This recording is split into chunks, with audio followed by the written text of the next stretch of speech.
நேற்று நம்ம பார்த்துருந்தோம். இன்னும் நம்ம உத்தவ கீதைக்குள்ளாரே போகலை. உத்தவ கீதை அப்படிங்கிறது இன்னும் 2 அத்தியாயத்துக்கு அப்புறம் தான் உத்தவ கீதை வரப்போகுது. அதுக்கு முன்னாடியே நம்மளை தயார்படுத்துகிறாங்க. அந்த உத்தவ கீதையை புரிஞ்சுக்கிறதுக்கான ஏற்பாடு தான் இந்த ரிஷிகள் எல்லாமே பதில் சொல்லிட்டு இருக்காங்க. இந்த ராஜா கேட்குறார். ஸோ அதில் நேற்று வரைக்கும் நம்ம என்ன பார்த்துருந்தோம் அப்படின்னா, இந்த மாயையானது இந்த பிரபஞ்சத்தை எப்படி சிருஷ்டி செஞ்சு சம்ஹரிக்குது அப்படிங்கிற விஷயத்து வரைக்கும் பார்த்துட்டு அதுக்கப்புறம் அந்த ரிஷியை கேட்குறார், இன்னும் ஏதாவது நீ தெரிஞ்சுக்க விரும்புறியா அப்படின்னு சொல்லி கேட்கும் பொழுது அந்த நிமி ராஜா கேட்குறார், இந்த மாயிலேருந்து நான் எப்படி வெளியில் வருது அப்படின்ற கேள்வியை கேட்குறார். அதற்கு பிரபுத்தர் அப்படின்ற அந்த ரிஷி பதில் சொல்ல ஆரம்பிக்கிறார். இந்த உலகமானது எதனால் கவரப்பட்டிருக்கு அப்படின்னு அவர் சொல்லக்கூடிய முதல் விஷயம், ஆணுக்கும் பெண்ணுக்கும் இருக்கக்கூடிய அந்த ஒரு ஈர்ப்பு அப்படின்ற ஒரு விஷயத்தினால என்ன இருக்காங்களா இந்த உலகமானது இயங்கிட்டு இருக்கு அப்படின்னு சொல்கிறார். அதனால் திருமணம் பண்ணுறது தப்பா, இல்லை ஆணுக்கும் பெண்ணுக்கும் இருக்கக்கூடிய விஷயம் தப்பா, அவங்களுக்குள்ளே இருக்கக்கூடிய உறவு முறை தப்பா அப்படின்னா கிருஷ்ணா சொல்கிறார், காமவஸ்மி பரத ரிஷபா, தர்ம அவிருத்தோ காமவஸ்மி பரத ரிஷபா அப்படின்னு சொல்லி பகவத்கீதை சொல்கிறார். தர்மத்துக்கு விரோதம் இல்லாத காமம் நான் தான் அப்படின்னு சொல்கிறார். ஸோ அதனால் இங்கே காமத்தை பற்றி தப்பாக சொல்ல கிருஷ்ணர் இந்த இடத்துல ரிஷி சொல்ல கிடையாது. அதை நம்ம எப்படி உபயோகப்படுத்துகிறோம் அப்படிங்கிற விஷயம் முக்கியம். தர்மத்துக்கு விருத்தம் இல்லாத காமமானது நான் தான் அப்படின்னு சொல்கிறார். அப்படின்னா நம்மளுக்கு சில பிரபுபாதர் இதை ரொம்ப தெளிவாக கொடுத்துருக்கார். குழந்தை பெறத்துக்காக மட்டும்தான் கணவனாக இருந்தாலும் மனைவியாக இருந்தாலும் 2 பேரும் இணைகிறாங்க. அதை தவிர அவங்க இணைகிறது கிடையாது. அவங்க 2 பேரும் பிரம்மச்சரியத்தை தான் கடைபிடிக்கிறாங்க.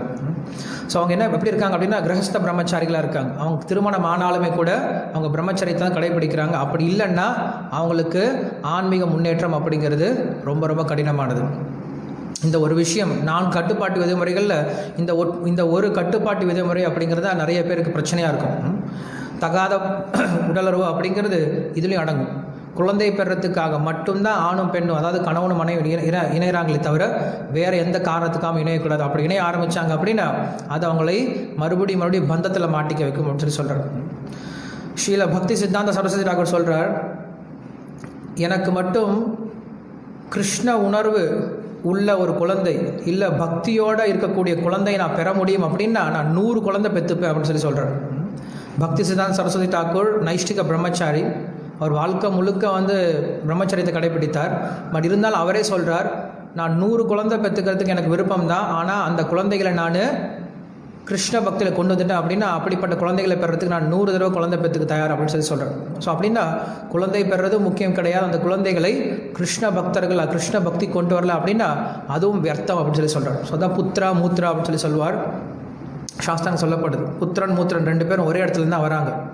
ஸோ எந்த ஒரு குழந்தையானது நம்மளுக்கு மோட்ச பாதை கூட்டிகிட்டு போல எந்த ஒரு குழந்தையானது பக்தி பாதைக்கு வரலையோ அவங்க புத்திரர்கள் கிடையாது, அவங்க வெறும் மூத்திரம் அப்படின்னு தான் சொல்கிறாங்க, இல்லை புத்திரி அப்படின்னு சொல்லலாம். ஸோ அப்படி இங்கே அவங்க பேசக்கூடிய விஷயமானது, இந்த ஈர்ப்பிலேருந்து ஒருத்தர் வெளியில் வந்துட்டார் அப்படின்னா அவங்க மோட்ச பாதையில் ரொம்ப ஜாக்கிரதையாக போகலாம். சரி, இந்த ஈர்ப்புலேருந்து எப்படி வெளியே வருது? ஏன்னா நேற்று நம்ம ஸ்லோகம் பார்த்தோம் இல்லையா, பும்சஸ்திரியா மிதுனி பாவமேதம் தயோமிதோ ஹிருதய கிரந்தி மாஹு அதோ கிரகக்ஷேத்திர சுதாப்த வித்தைஹி ஜனஸ்ய மோகோயம் அகம் மமேதி அப்படின்ட்டு பிரகலாதர் சொல்கிறார். இந்த உலகத்தில் எப்படி ஒருத்தன் வீழ்ச்சி அடைகிறான் அப்படின்னு நான் பதில் சொல்கிறார். பும்சஹா ஸ்திரியா மிதுனி பாவமேத்தம், பும்சா ஸ்திரீ ஆண் பெண் 2 பேரும் என்ன பண்ணுறாங்க, மைத்துனி பாவம் அப்படின்னு சொல்லக்கூடிய இணையக்கூடிய அந்த பாவத்தில் என்ன பண்ணுறாங்க, 2 பேரும் பக்கத்தில் வராங்க. பும்சஸ்திரியா மிதுனி பாவமேத்தம் தயோ மிதோஹோ ஹிருதய கிரந்தி மாஹு. அவங்க 2 பேர் எப்போ இணைகிறாங்களோ அப்போ அவங்க இதயத்தில் ஒரு என்ன ஆகிடுது, ஒரு முடிச்சு ஏற்பட்டுடுது. 2 பேருக்கு ஒரு முடிச்சு ஏற்படுது, ஹிருதய கிரந்தி மாஹு. அப்படி ஹிருதய கிரந்தி வந்துடுச்சு அப்படின்னா அவனுக்கு திருமணம் ஆகி போயிடுச்சு அப்படின்னா அப்புறம் என்ன தேவை அவனுக்கு, அத்தஹா அதுலேருந்து ஆரம்பிக்குது. என்ன ஆரம்பிக்குது, கிரக க்ஷேத்திர சுத ஆப்த வித்தைஹி, இந்த 5 விஷயம் தேவைப்படுது. கிரகம் இருக்கிறது, வீடு தேவைப்படுது. அது வரைக்கும் என்ன பண்ணலாம், எங்கே வேணால் சுற்றிட்டு இருக்கலாம். அவன் பிரம்மச்சாரியாக இருக்க வரைக்கும், கல்யாணம் ஆகாத வரைக்கும் என்ன பண்ணலாம், எங்கே வேணால் போகலாம், எங்கே வேணால் வரலாம், எங்கே வேணால் தங்கலாம், ரொம்ப சந்தோஷமாக சுற்றிட்டு இருக்கலாம்.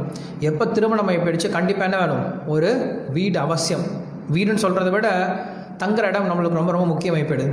அதான் கிரக க்ஷேத்திரம், க்ஷேத்திரம் அப்படின்னா வேலை செய்கிற இடம், கண்டிப்பாக ஒரு வேலை அப்படிங்கிறது முக்கியமாகி போயிடும். சுத அப்படின்னா குழந்தைகள் கண்டிப்பாக முக்கியம் கிரகஸ்தனுக்கு. ஆப்த அப்படின்னா சுற்றார் உறவினர்கள் முக்கியமாய்ப்படுது. அப்புறம் வித்தைஹி, வித்தைஹி அப்படின்னா பணம். இந்த 5 விஷயம் முக்கியமாய்ப்படுது. எப்போ இந்த 5 விஷயத்துக்காக அவன் வேலை செய்ய ஆரம்பிக்கிறானோ அப்போ என்ன ஆயிடும், ஜனஸ்ய மோகோயம், அப்படிப்பட்ட மக்கள் நினைறாங்க மோகோயம், அவங்க மோகிச்சு போயிடுறாங்க. எதனால்? அகம் மமேதி, நான் என்னுடையது அப்படின்ற அந்த முகத்துக்கு வந்துடுறாங்களாம். இந்த 5 விஷயம் வந்த பின்னாடி ஜனக மகாராஜர் பெரிய பிரம்மஜானி. ஜனகரை பற்றி கிருஷ்ணர் பகவத்கீதையில் சொல்கிறார், ஆஸ்திதா ஜனகாதயா அப்படின்னு சொல்கிறார். இந்த ஞானத்தை, இந்த ஞான மார்க்கத்தை எடுத்துக்கிட்டு ஜனகர் உள்பட நிறைய பேர் மோட்சம் போயிருப்பாங்க அர்ஜுனா இதுக்கு முன்னாடி அப்படின்னு சொல்லிட்டு ஜனகரை உதாரணமாக சொல்கிறார். ஸோ அவர் வந்து ஒரு பிரம்மஜானியாக இருக்கார். எப்படிப்பட்ட பிரம்மஜானி அப்படின்னா, அவருடைய குரு வைஷம்பானியார் நினைக்கிறேன். ஸோ அவர் வந்து உபன்யாசம் கொடுக்கும்போது ஜனகர் வரல அப்படின்னா அவர் உபன்யாசம் ஆரம்பிக்க மாட்டார்.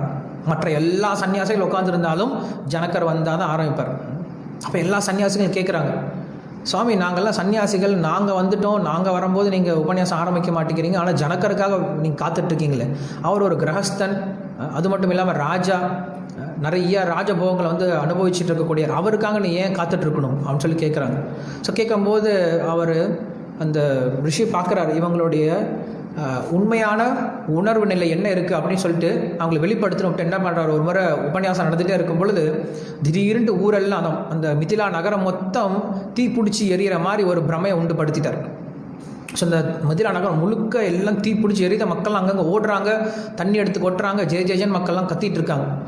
இதை கேட்டுட்டு இருந்த அந்த சன்னியாசிகள்லாம் என்ன பண்ணுறாங்க, எல்லாம் ஓடுறான்னு எல்லாம் அடித்து பிடிச்சிட்டு ஓடுறாங்க, ஆசிரமத்துக்கு ஓடுறாங்களாம். வெளில ஓடி போய் பார்த்துட்டு வந்தாங்கன்னா அங்கே உண்மையில தீ கிடையாது. அதெல்லாம் தெரிஞ்சுட்டு மறுபடியும் வராங்க. வந்த பின்னாடி அவங்க எல்லாரும் போய் பார்க்குறாங்க, இவ்வளவு ரிஷிகளும் ஓடி போயிட்டாங்க, ஆனால் உட்காந்துருந்தார் அங்கே ஒருத்தர் ஜனகர் மட்டும் உட்காந்துருந்தார். ஜனகர் மட்டும் எதிர்த்து போவே இல்லை, அவர் உட்காந்து கேட்டே இருக்கார். எல்லா ரிஷிகளும் போயிட்டு மறுபடியும் வெக்கப்பட்டு வந்துட்டாங்க. வந்த பின்னாடி அந்த ரிஷி சொல்கிறார், ஓய் சுவாமி, எங்கே போயிட்டு வந்தீங்க எல்லாரும்? இல்லை தீ பிடிச்சிச்சேன்னு போயிட்டு வந்தோம். தீ பிடிச்சிச்சேன்னு போயிட்டு வந்தீங்களா? உங்ககிட்ட என்ன இருக்குது? உங்ககிட்ட எரிஞ்சு போகிறதுக்கு என்ன இருக்குது? அப்படி இருந்தால் 2 கோமணம் இருக்கும், ஒரு கமண்டலம் இருக்கும், ஒரு 2-3 புஸ்தகம் இருக்கும், பலகை இருக்கும், அவ்வளோதான் இருக்கும். வேறு என்ன இருக்க போகுது? இன்றைக்கி இருக்கக்கூடிய சன்னியாசிகள், இன்றைக்கி இருக்கக்கூடிய ஆன்மீகவாதிகளுடைய லெவலே வேறு. ஸோ உங்ககிட்ட என்ன தான் இருக்க போகுது? அன்றைக்கி இருந்த சன்னியாசிகள் வேறு மாதிரி இருந்தாங்க. என்ன இருக்குது நீங்கள்லாம் ஓடி போயிட்டு வந்தீங்க? உங்ககிட்ட ஒன்றுமே இல்லாத போதே நீங்கள் இவ்வளோ பற்றோட என்ன பண்ணுறீங்க? ஓடி போயிட்டு வந்தீங்க. ஆனால் இங்கே பாருங்கள், இந்த ஜனகரை பாருங்கள், உட்காந்துட்டு இருக்கார். ஜனகர்கிட்ட கேட்குறாங்க, ஓய் நீங்கள் ஏன் போகலையா? ராஜாவே நீங்கள் ஏன் போகலையா அப்படின்னு சொல்லி கேட்குறாங்க. என்ன சுவாமி சொல்கிறீங்க? இத்தனை நாளாக நான் உபன்யாசம் கேட்டுட்ருக்கேன். இந்த உலகமானது தற்காலிகமானது, இந்த உலகத்தில் இருக்க பொருள் எல்லாமே தற்காலிகமானது, இதை நம்ம எதுவும் கொண்டு போக போகிறது கிடையாது, எல்லாம் வந்து வெறும் மாயை தான் அப்படின்னு சொல்லிட்டு நான் இவ்வளோ உபன்யாசம் கேட்டுட்டு ஒரு ஊறுகாய் இல்லை, ஒரு உப்பு இல்லைன்ற விஷயத்துக்கெல்லாம் கோவப்பட்டுட்டு இருந்தேன் அப்படின்னா அப்புறம் நான் என்ன பிரம்மஜானி? நிறைய பேர் கோந்துடும், சின்ன சின்ன விஷயத்துக்கு கோந்துடும். நிறையா உபன்யாசம் நடந்துகிட்ருக்கும், திடீர்னு சாப்பாடில் உப்பு பத்தலை அப்படின்னா, சே என்ன சாப்பாடு இது, சரியாக உப்பு கூட போட தெரியல உனக்கு, யார் சமைக்கிறது? கோவம் வந்துடும். அப்படி வரக்கூடாது. பிரம்மஜானி அப்படின்னு எல்லா விஷயத்திலும் அவங்க எப்படி இருக்காங்க? ஒரே மாதிரி இருக்காங்க, சமமாக இருக்காங்க. ஸோ அங்கே வந்து ஜனகரை பற்றி சொல்லும் பொழுது அப்படி ஒரு பிரம்மஜானியாக இருந்த ராஜாவாக இருந்து இங்கே பாருங்கள், அப்போ தான் காட்டுறார் இந்த ராஜா எப்படி இருக்காரு. ஒரு ராஜாவுக்கு ராஜ்யமே அழிஞ்சு போனால் என்ன பண்ணல, அவர் எந்திரிச்சு வெளில போகவே இல்லை, உட்காந்து கேட்குறாரு. ஏன்னா இதுதான் முக்கியம் அப்படின்ட்டு. இதை பக்தி சித்தாந்த சரஸ்வதி டாக்கூர் சொல்லியிருக்காரு.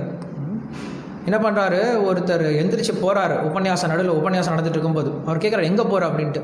என் மகன் இறந்து போயிட்டான், மகன் இறந்து போனால் பரவாயில்ல, உட்காந்து உபன்யாசம் கேளு, ஹரிக்கதை கேளு, அதுக்கப்புறம் ஹரிக்கதை கேட்டு போய் நான் அந்த தவசெல்லாம் பண்ணு அப்படின்னு சொல்கிறார். ஏன்னா நீ அங்கே போய் என்ன பண்ண போகிற? உன்னால் அவனுக்கு மோட்சம் கொடுக்க முடியுமா என்ன? நீங்கள் ஹரிக்கதை கேட்டால் அப்படின்னா அட்லீஸ்ட் அவனுக்கு ஏதாவது ஒரு பிரயோஜனமாக இருக்கும். நீ கேட்கக்கூடிய ஹரிக்கதையினால் உங்கள் பையனுக்கு பிரயோஜனமாக இருக்கும், நீ உட்காந்து ஹரிக்கதை கேளு அப்படின்னு சொல்கிறார். ஸோ அந்த அப்படி வந்து என்ன பண்ணியிருக்காங்க, அன்றைக்கி இந்த பாகவத விஷயத்துக்கு அவ்வளோ முக்கியத்துவம் கொடுத்துருக்காங்க. ஸோ இன்றைக்கி நம்மளுடைய இந்த பாகவதம் அப்படிங்கிறது, இந்த ஹரிக்கதை அப்படிங்கிறது என்ன ஆகிடுச்சு, ரொம்ப லைட்டாகி போயிடுச்சு. நம்மளுக்கு விஷயம் எல்லா இடத்துலையும் கிடைக்கிறதுனால ரொம்ப சீக்கிரமாக ரொம்ப எளிமையாக கிடைச்சா என்ன பண்ணுறோம், எல்லாத்தையும் ரொம்ப கேஷுவல் எடுத்துக்கிறோம். பழக பழக பாலும் புளிக்கும் அப்படின்னு சொல்கிற மாதிரி போக போக என்ன ஆகிடுது, எல்லாத்தையும் கேஷுவல் எடுத்துக்கிறோம். ஓகே பாகவதம் தானே, படுத்துகிட்டே கேட்கலாம், ஆஃப் பண்ணிட்டு கேட்கலாம், உட்காந்துட்டு கேட்கலாம், நடந்துக்கிட்டே கேட்கலாம், சமைச்சிக்கிட்டே கேட்கலாம். கிருஷ்ணன் நம்மளுக்கு ஒரு வாய்ப்பு கொடுத்துருக்காரு. மனித பிறவியில் பக்தரோட சங்கத்தை கொடுத்து அதுலேயும் பாகவத்தை கேட்கறதுக்கான ஒரு வாய்ப்பு கொடுத்துருக்கார். அதில் எப்படிப்பட்ட வாய்ப்பு கொடுத்துருக்கார்? லீவு போட்டு வாய்ப்பு கொடுத்துருக்கார். உலகத்தையே மூடி வச்சுட்டார். எல்லாம் கவனம் உட்காந்து கேளுங்கன்னு சொல்லி கொடுத்துட்டார். நீங்கள் சொன்னால் கேட்க போகிறது கிடையாது, நீங்கள் எவ்வளோ தானே வந்து உட்காந்து கேளுங்கன்னு சொன்னால் கேட்க போகிறது கிடையாது. நான் என்ன பண்ணுறேன், உங்களுக்கு லீவ் கொடுக்குறேன். நீங்கள் என்ன லீவ் எடுக்கிறது? உங்களுடைய பாசனை உங்களுக்கு லீவ் கொடுக்குறது. நான் லீவ் கொடுக்குறேன் எல்லாத்துக்குமே, உட்காந்து கேளுங்க அப்படின்னு சொல்லி கொடுக்குறேன். ஸோ அந்த சமயத்தை நம்ம சரியாக உபயோகப்படுத்திக்கல அப்படின்னா கிருஷ்ணர் என்ன பண்ணுவார்? எவ்வளோ தான் அவர் தள்ளுபடி கொடுப்பார், உங்களுக்கு எவ்வளோ தான் டிஸ்கவுண்ட் கொடுப்பார். ஸோ ஏன் சொல்ல வந்து அப்படின்னா, அந்த ஜனக மகாராஜர் அப்படி பிரம்மஜானம் இருக்கக்கூடிய எந்த ஒரு விஷயத்திலையும் பற்று இல்லாமல் இருக்கக்கூடிய ஜனக மகாராஜர் என்ன சொல்கிறார்? அங்கே ராமாயணத்தில் சீத்தையை வந்து கல்யாணம் பண்ணி கொடுக்குறார், பாணிகிரகணம் பண்ணி கொடுக்குறார். பண்ணி கொடுக்கும்போது சீத்தை யாருன்னு தெரியும். சீத்தை அப்படிங்கிறவங்க வந்து அயோனிஜியாக தோன்றினவங்க, பூமியிலேருந்து தோன்றினவங்க. அவங்க வந்து ஒரு மனுஷர்களால் ஒரு மனிதர்களால் உருவாக்கப்பட்ட ஒரு பெண் கிடையாது, பூமியிலேருந்து தோன்றின பெண். அப்படிப்பட்ட சீத்தை தோன்றின பெண்ணை வந்து யாரும் தன்னுடைய பெண் சொல்லிக்க மாட்டாங்க. பொதுவாக வந்து நம்மளுடைய குழந்தைன்னு நம்ம யாரும் சொல்லக்கூடாது, இது எல்லாமே கிருஷ்ணனுடைய குழந்தைகள் அப்படின்னு நினச்சிட்டு இருக்கணும்.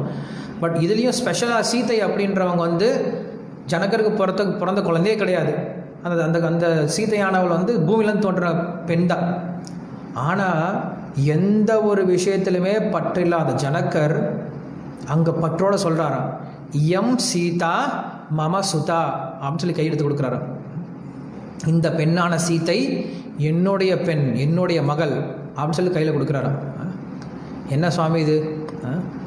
எந்த ஒரு பொருளையுமே தன்னுடைய பொருள் நினைக்கக்கூடாது. ஈஷாவாசம் இதம் சர்வம் அப்படின்னு சொல்லி சொல்கிறோம். எல்லா பொருளுமே பகவானுக்கு தான் சொந்தம் அப்படின்னு சொல்லி சொல்கிறோம்.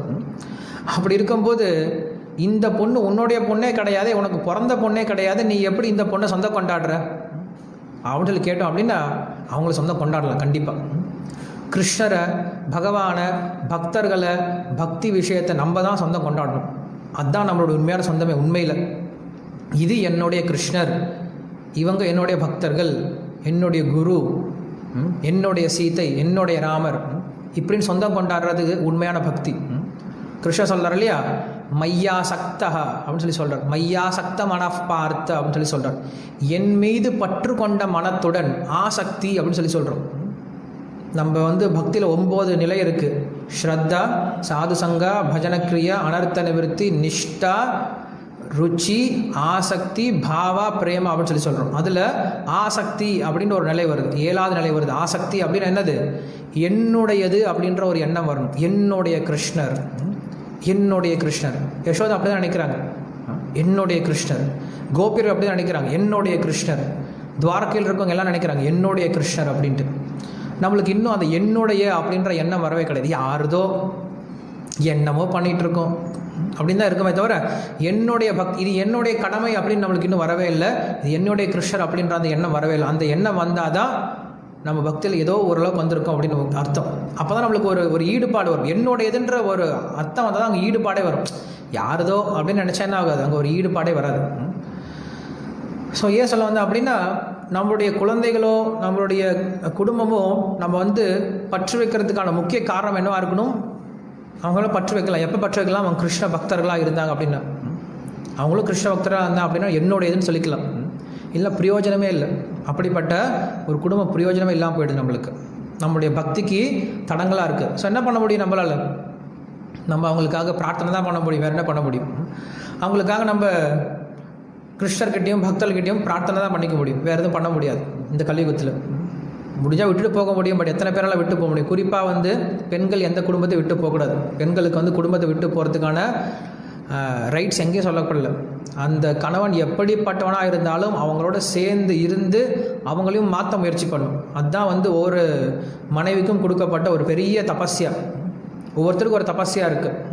அதில் பெண்களுக்கு உண்டான முக்கியமான தபஸ்யா என்ன அப்படின்னா, கணவன் எப்படிப்பட்டவனாக இருந்தாலும் அவங்களுக்கு சேவை பண்ணிக்கிட்டு அவங்களுக்கிட்ட இருந்துக்கிட்டே அவங்களுக்கு சேவை பண்ணிட்டு, கிருஷ்ணா எனக்கு உன்னால் சேவை பண்ண முடியலையே, நான் இப்படி இருக்கிறேன், என்னுடைய நிலைமை இப்படி இருக்கு அப்படின்னு சொல்லிட்டு நம்ம கிருஷ்ணர்கிட்ட பிரார்த்தனை பண்ணிட்டு இருந்தோம் அப்படின்னு கிருஷ்ணர் அதையும் மாற்றுவார்.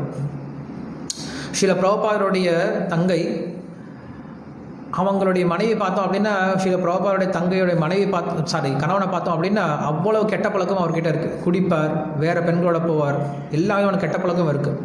ஆனால் ஸ்ரீல பிரபுபாதரோ இல்லை அவங்க தங்கையோ என்றைக்கும் அவங்களை வெறுத்தது கிடையாது, என்றைக்கும் அவங்களை விட்டுட்டு வாங்கன்னு சொன்னது கிடையாது. அவங்களோட இருந்தார், கடைசி வரைக்கும் இருந்தார். ஸோ போக போக அவரும் மாற ஆரம்பிச்சிட்டார்.